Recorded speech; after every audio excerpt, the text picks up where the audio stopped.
আসসালামু আলাইকুম ওয়া রাহমাতুল্লাহি তাআলা ওয়া বারাকাতুহু। আলহামদুলিল্লাহি ওয়াহদা ওয়াসসালামু আলা মান লা নাবিয়্যা বা'দা আম্মা বা'দ।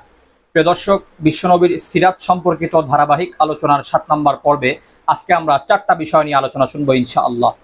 ১ নম্বর বিষয় হচ্ছে বিশ্বনবী নিকট ওহী অবতীর্ণ হওয়ার পরে ওয়ারাকা ইবনে নাওফালের নিকট গমন। দ্বিতীয় বিষয় হচ্ছে ওহী সাময়িক বন্ধ থাকা, পুনরায় ওহীর ধারাবাহিকতা চালু হওয়া।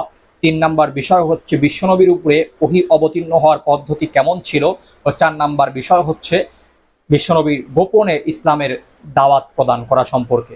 দর্শক, প্রথম যে বিষয়টি, বিশ্বনবী ওহী প্রাপ্ত হওয়ার পরে ওয়ারাকা ইবনে নাওফালের নিকট যান। এ ব্যাপারে যখন বিশ্বনবীর নিকট গারে হেরাতে ওহী অবতীর্ণ হয়, বিশ্বনবী ভয় পেয়ে যান, ঘাবড়ে যান। বিশ্বনবী দ্রুত বাড়িতে চলে আসেন। এসে আম্মাজান খাদিজাতুল কুবরা রাদিয়াল্লাহু তাআলা আনহাকে বলতে থাকেন, জাম্মিলুনি জাম্মিলুনি, যে আমাকে চাদর দ্বারা আবৃত করো, আমাকে চাদর দ্বারা আবৃত করো। অতঃপর আম্মাজান খাদিজাতুল কুবরা রাদিয়াল্লাহু তাআলা আনহা বিশ্বনবীকে চাদর দিয়ে এরকম ঢেকে দিলেন। কিছুক্ষণ পর যখন বিশ্বনবী একটু স্বাভাবিক হলেন, তখন তিনি পুরা ঘটনাটা আম্মাজান খাদিজাতুল কুবরা রাদিয়াল্লাহু তাআলা আনহাকে বললেন এবং আরও বললেন যে আমি আমার নিজের ব্যাপারে শঙ্কাবোধ করছি। আম্মাজান খাদিজাতুল কুবরা রাদিয়াল্লাহু তাআলা আনহা বিশ্বনবীকে সান্ত্বনা দান করেন। অতঃপর আম্মাজান খাদিজাতুল কুবরা তিনার চাচাতো ভাই ওয়ারাকা ইবনে নাওফেল, যে অনেক বড় একজন ধর্মযাজক ছিল, অনেক বড় পণ্ডিত ছিল, তিনি বিশ্বনবীকে নিয়ে ওই ওয়ারাকা ইবনে নাওফেলের নিকট যান। অতঃপর গিয়ে বিশ্বনবী পুরা ঘটনাটা এই ওয়ারাকা ইবনে নাওফেলকে খুলে বললে ওয়ারাকা ইবনে নাওফেল বলেন, আল্লাহর কসম করে বলছি, এ তো সেই বার্তাবাহক যে কিনা মহান রব্বে কারিমের পক্ষ থেকে সাইয়েদনা মুসা আলাইহিস সালামের নিকটও আল্লাহর সেই মহান বাণী নিয়ে এসেছিল।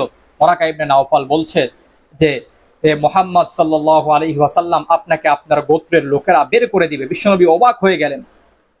ওয়ারাকা বললেন, যারাই তাদের মহান রব্বে কারিমের পক্ষ থেকে তাদের উপরে যে বাণীটা অবতীর্ণ হয়েছে, এই বাণীগুলো যারাই তাদের কওমের নিকট, গোত্রের নিকট প্রচার করেছে, তাদের সাথেই তাদের গোত্রের লোকেরা, কওমের লোকেরা খুব বাজে ব্যবহার করেছে। ওয়ারাকা ইবনে নাওফেল আফসোস করে বলে, আফসোস, যদি আমি যুবক থাকতাম, সেই সময় যদি আমি উপস্থিত থাকতাম, তাহলে আমি আপনাকে সর্বোচ্চ সমর্থন করতাম।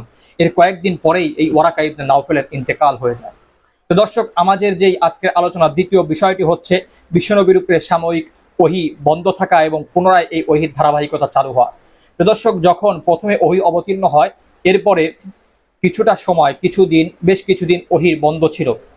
এরপর পুনরায় এই ওহীর ধারাবাহিকতা আবার চালু হয়। বিশ্বনবী হেঁটে যাচ্ছিলেন, হঠাৎ বিকট আওয়াজ শুনতে পান। উপরে তাকিয়ে তিনি দেখতে পান সেই ফেরেশতা যাকে তিনি গারে হেরাতে দেখেছিলেন। অতঃপর বিশ্বনবী আবারও ঘাবড়ে যান, আতঙ্কিত হয়ে পড়েন। এরপর বিশ্বনবীর উপরে আয়াত নাজিল হয়, ইয়া আইয়ুহাল মুদ্দাসসির কুম ফাআনজির ওয়া রাব্বাকা ফাকাব্বির। এভাবে পুনরায় আবার ওহীর ধারাবাহিকতা চালু হয়। তো দর্শক, আজকের আলোচনার যে তৃতীয় পয়েন্ট, তা ছিল বিশ্বনবীর নিকট ওহী আসার পদ্ধতি বা ধরনটা কেমন। তো দর্শক, বিশ্বনবীর নিকট কয়েকভাবে ওহী অবতীর্ণ হয়, কয়েকভাবেই বিশ্বনবীর নিকট ওহী এসেছে। এর মধ্যে অন্যতম একটি হচ্ছে বিশ্বনবীর নিকট ঘণ্টার ধ্বনির ন্যায় ওহী অবতীর্ণ হয়েছে। এই ঘণ্টার ধ্বনির ন্যায় যে ওহীটা এসেছে, এটা ছিল বিশ্বনবীর নিকট সবচেয়ে কষ্টকর। আবার কখনো ফেরেশতা তার আসল যেই সূরত বা আকৃতি, সে আকৃতিতে বিশ্বনবীর নিকট ওহী নিয়ে এসেছেন। আবার কখনো কোনো সাহাবা একরামের রূপ ধরে বা কোনো মানুষের রূপ ধরে ফেরেশতা বিশ্বনবীর নিকট ওহী পৌঁছিয়েছেন। আবার কখনো আল্লাহ রাব্বুল আলামিন অন্তরের মধ্যে ইলহাম করার দ্বারা ঢেলে দিয়েছেন, ওহী ঢেলে দিয়েছেন। আবার কখনো স্বপ্নযোগে বিশ্বনবী ওহী প্রাপ্ত হয়েছেন। তো দর্শক, আমাদের আজকের আলোচনার চতুর্থ যে পর্ব, গোপনে ইসলামের দাওয়াত।